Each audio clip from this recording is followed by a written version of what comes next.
qué vamos a hablar? Nuestro especialista está listo para hablar de esta temática tan importante y es el Parkinson, que es síntomas, causas, tratamientos, mitos. Estábamos hablando ahorita con él que no toda tembladera es Parkinson, ni todo Parkinson tiene tembladera. ¿Quién es nuestro especialista, Sandrita? Pues ya se encuentra sentadito acá en nuestro sofá amarillo. Él es médico cirujano egresado de la Universidad Nacional de Colombia y especializado, por supuesto, en neurología de la misma universidad. Recibimos con un brevísimo enorme. Aquí está el doctor Alejandro Hoyos.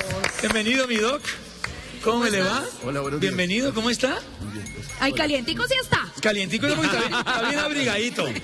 ¿Qué es el Parkinson? Empecemos por ahí, por la génesis, por la etimología de esta palabra, de este concepto que suena a veces como un ogro, ¿no? El Miedoso. Parkinson. La enfermedad de Parkinson es una enfermedad degenerativa del sistema nervioso central. Se caracteriza por alteraciones en los sistemas de control del movimiento del cuerpo. Son muchos los sistemas que intervienen en el control del movimiento, en la postura, en el equilibrio. Entonces, no es solamente, la enfermedad de Parkinson no es solamente temblor. Son muchas más cosas. ¿Qué causa esta enfermedad realmente, doctor? ¿Cuáles son esos factores desencadenantes y cómo podríamos nosotros manejarlos? Ok. En la enfermedad de Parkinson hay una pérdida progresiva de unas neuronas especializadas en el cerebro cuya función es producir dopamina. La dopamina es un neurotransmisor, es una sustancia química que se utiliza dentro de estos sistemas de control del movimiento para ayudar en la agilidad y en la precisión del mismo movimiento. Entonces, si se mueren las neuronas que producen la dopamina, empieza a disminuir la cantidad de dopamina en el sistema nervioso central y allí es cuando empiezan los problemas de movimiento. ¿Y qué causa la muerte de esas neuronas? ¿Cómo lo podemos prevenir, si es posible? Se sabe que estas neuronas empiezan a acumular, por decirlo de alguna forma, un tipo de desecho y no tienen cómo eliminarlo y esto empieza a matar las neuronas. Una de las grandes preguntas que queda aún sin respuesta hasta este momento es ¿por qué empiezan a acumular este tipo de desecho? Se intoxican ellas mismas. Se intoxican ellas mismas, eso es verdad. Caramba, ¿hay alguna Doctor. manera de prevenirlo, doctor? No sé, porque siempre que tenemos a los especialistas y hablamos de cualquier tipo de enfermedad, nos hablan de una dieta saludable, de un ejercicio físico, de un control de las emociones. ¿Eso puede ir, digamos, previniendo esa toxicidad de esas neuronas? No, realmente con la enfermedad de Parkinson no tenemos una forma de preverla, de prevenirla, de limitar su progreso o su aparición.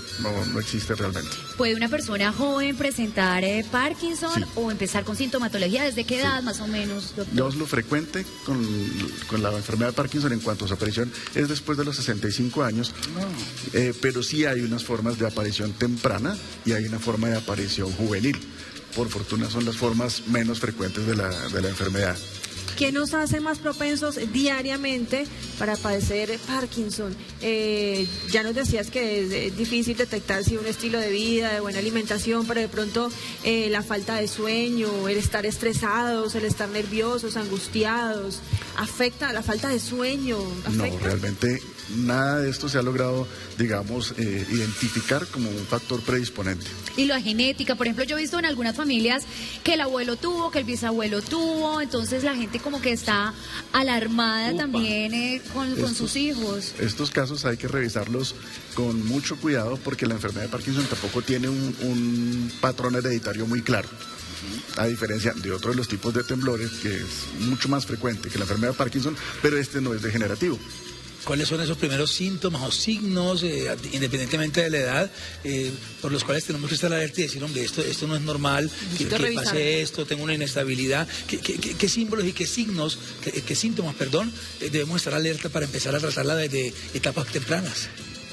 La enfermedad tiene varios componentes, como les decía hace un momento, no es solamente temblor, es lentitud en el movimiento. Entonces la gente a veces consulta porque se siente lento, pesado para hacer sus actividades de la mañana. Dicen, doctor, yo antes me demoraba 20 minutos para alistarme y salir, ahora me estoy demorando 40, me estoy demorando una hora. Por supuesto, el temblor se vuelve una limitante para que, por ejemplo, los hombres nos afeitemos, para que las mujeres se maquillen.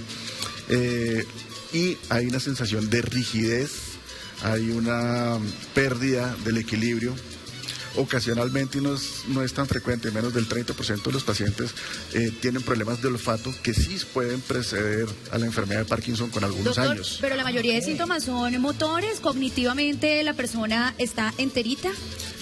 Casi siempre. Entonces, en la enfermedad de Parkinson dividimos los síntomas en síntomas motores y síntomas no motores. En los síntomas motores hablamos del temblor, la rigidez, la falta de equilibrio, la inestabilidad. Hay dos términos ahí que tenemos que aclarar. Uno es la bradiquinesia. Bradi quiere decir lento, kinesia, movimiento. Entonces, bradiquinesia, movimiento lento. Y la hipoquinesia, hipo quiere decir poco, kinesia, movimiento, es disminución de los arcos de movimiento. Entonces, yo les puedo poner a mis pacientes a hacer esta prueba y de pronto el paciente solamente logra hacer esto, lo hace más lento y el movimiento es más pequeño. Esos son de los síntomas motores. De los síntomas no motores podemos hablar de dolores musculares que el paciente empieza a tratar se automedica, empieza a hacer diferentes tipos de consulta para tratar de aliviar su dolor y es un dolor que no mejora. La pérdida del olfato de la que hablábamos hace un momento, síntomas emocionales, entonces se pueden presentar casos de ansiedad, de depresión. Hay un síntoma que es muy curioso, que es muy llamativo y es la nicturia. ¿La qué? La nicturia. Nicturia es la necesidad de levantarse a orinar en las noches. Uy, Marcelo. ¿Qué? No, eso no, si me da nicturnia, ya será lo único que me falta por darme, pues ya. No es lo mismo incontinencia que nicturia. Doctor, hay diferentes etapas, estados. ¿Cómo evoluciona la enfermedad? ¿Rápida, lenta? ¿Depende de cada tipo de paciente? Depende de cada paciente y hablamos de un progreso lento de la enfermedad, que es lo habitual. Por supuesto, hay pacientes que pueden tener la mala fortuna de tener un progreso rápido, digamos una degeneración de su sistema nervioso más rápido que otros, y por supuesto estos casos son mucho más limitantes en el corto plazo. Doctor, ¿existe Parkinson inducido por medicamentos? Es decir, después de tomar algún medicamento que se haya necesitado, aparece el Parkinson, o ya teniendo Parkinson aumenten los síntomas con algunos medicamentos. Sí, eso también es verdad. Por ejemplo, un paciente con una enfermedad de Parkinson no puede tomar la famosa metoclopramida que utilizamos para las náuseas, para el vómito, porque aumenta mucho los síntomas y puede empeorar los síntomas. Sí hay un tipo de parkinsonismo, entonces, ojo al término. Parkinsonismo quiere decir, como yo se lo explico así a mis pacientes, parecido al Parkinson, pero no es un Parkinson propio. ¿Qué? De hecho, Parkinsonismo es el término que utilizamos para agrupar a las familias relacionadas con la enfermedad de Parkinson. Es una familia de enfermedades. Entonces, entre esos Parkinsonismos hay un Parkinsonismo inducido por medicamentos. Por ejemplo, en pacientes con trastornos psicóticos, con esquizofrenias, en quien tenemos que utilizar medicamentos antipsicóticos. Estos, con el pasar del tiempo, pueden inducir un parkinsonismo y el tratamiento es ligeramente diferente. Ok, tratamiento, ya la persona fue diagnosticada, ya está empezando a sentir los síntomas, las dificultades para moverse, un poquito de temblor. ¿Hay esperanza, hay tratamientos? ¿Hemos avanzado en la ciencia para darles a estos pacientes una mejor calidad de vida, mi doc? Sí, el primer tratamiento que se descubrió y aún hoy sigue siendo probablemente el pilar fundamental en el tratamiento de la enfermedad de Parkinson es la levodopa. Hablábamos hace un momento de utilizar o no utilizar la dopamina. La dopamina como tal existe y se utiliza más para el ámbito de cuidado intensivo porque aumenta la frecuencia cardíaca, aumenta la presión arterial, pero esta dopamina es solamente de uso endovenoso y no se absorbe, no pasa al cerebro. La levodopa es un medicamento que sí logra pasar al cerebro y las neuronas que quedan la convierten en dopamina.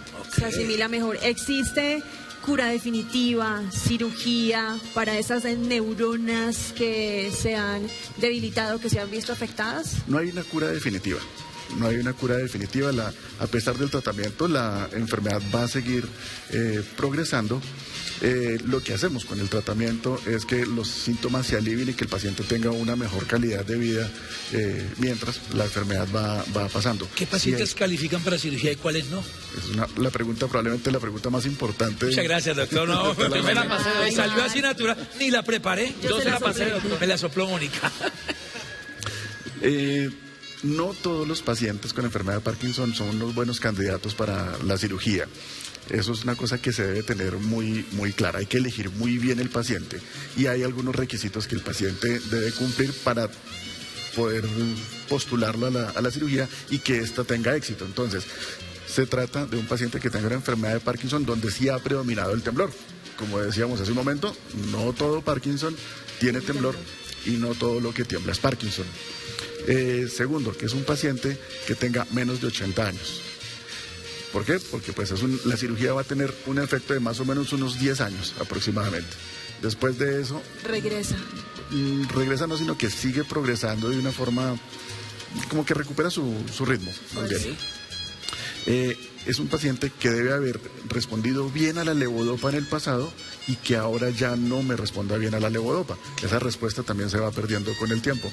Y finalmente es un paciente que desde el punto de vista mental debe estar perfecto. ¿Qué edad fue la que me dijo que no lo escuché en ese momento? 65 años. 65. ¿Menor de 65? Menor de 60. No, perdón. No, para la cirugía. Para la cirugía 80. menor de 80. Menor de 80, menor de 80. Las mi operaciones querido a nivel neurológico, que sí es cierto que podrían disminuir el impacto, que si hay evidencia de ello, nos dicen aquí a través del numeral Bravísimo 2019, y si después de la operación vuelve, puede haber efecto de recaída. Lo acaba de decir, Después ¿no? de 10 años. Sí.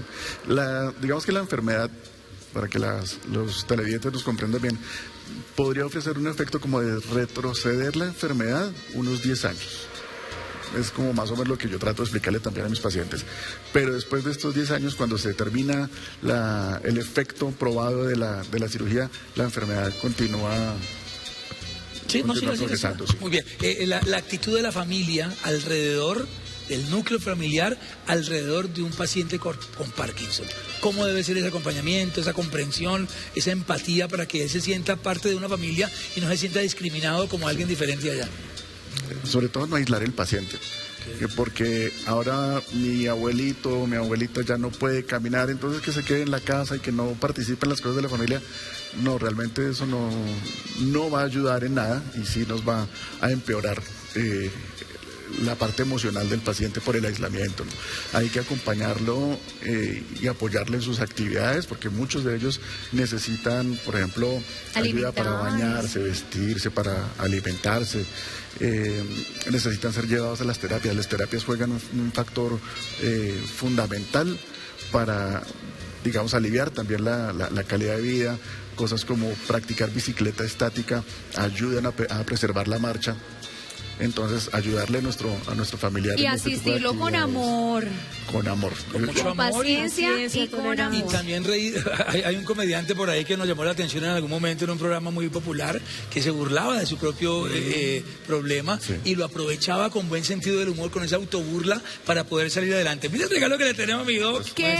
¡Ay! Para la feria de Para Cali. la feria de Cali, mire, el Diver Salsatón, para que usted esté acorde. Apenas con la para feria estas de Cali. vacaciones y de proteger el sol también. A ver, ¿me queda bien? El posible. El posible de Bravísimo, la cobija de Bravísimo. Doctor, sus placas virtuales para que las comparta. De pronto algún televidente tiene alguien en la familia que lo está padeciendo y quiere consultar con usted. Sí, nos puede ubicar por las redes sociales. Sí. En Facebook, en Instagram, aparecemos como Neuromed Team. Neuromed Team. Team. Te amo. Muy bien, ahí está Bravísimo para el doctor Bravísimo. Alejandro